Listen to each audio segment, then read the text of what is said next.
Yesterday, what are we seeing?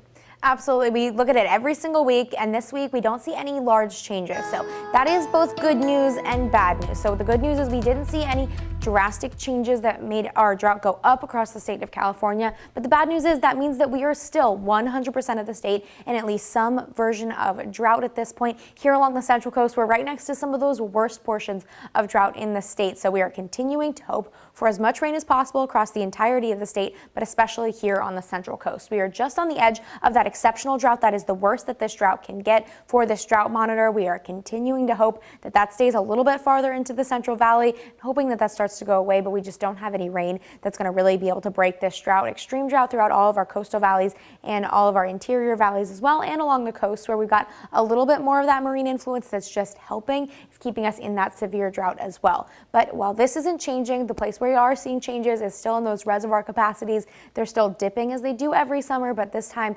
even faster. 22% of Lake Nacimiento is filled with their reservoir capacity. That is down 0.4%. Lake Lopez down 0.2% at 25.7% this week of their capacity filled. We need rain. It is easy to see that, but the good news is we do have a tiny chance for rain coming up in the forecast. So not really much going on over the next couple of days, but when we head towards Sunday, that big monsoon circulation that we've been talking about for day after day is going to slowly start moving a little bit farther towards the west, and that's going to bring some bands of rain into the Central Coast. And that is not going to be a huge deal. It's going to be very light rain if it happens at all, but it's mainly going to be in the overnight hours, Saturday into Sunday. This model, I think, is a little bit bullish on how far east this system is. I do think we could see just a little bit in those interior valleys, but overall, there's a few chances for some very light rain in the overnight hours, Saturday into Sunday, and then again Sunday into Monday as the system continues to move through the region. So good news there. We're also seeing a little bit of a shift in our winds, continuing to see that push onshore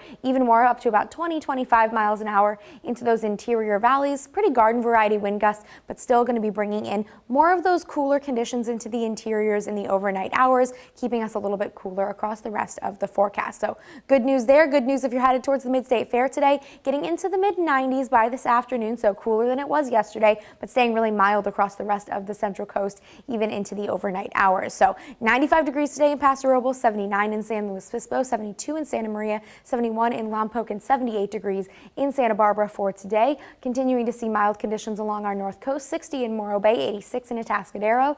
In the Five Cities region, similar conditions there once again. Nipomo at 73, 96 degrees in Shandon, and along our south coast, more of those similar conditions right around normal for this time of the year. 99 degrees in the Coyama Valley, 86 degrees in San Ynez. And then over the next 7 days, we're going to be just a few degrees above and below normal for this time of the year. No major changes expected in the forecast and really good conditions over the next few days. Aaron, back to you. Thanks, Vivian. The time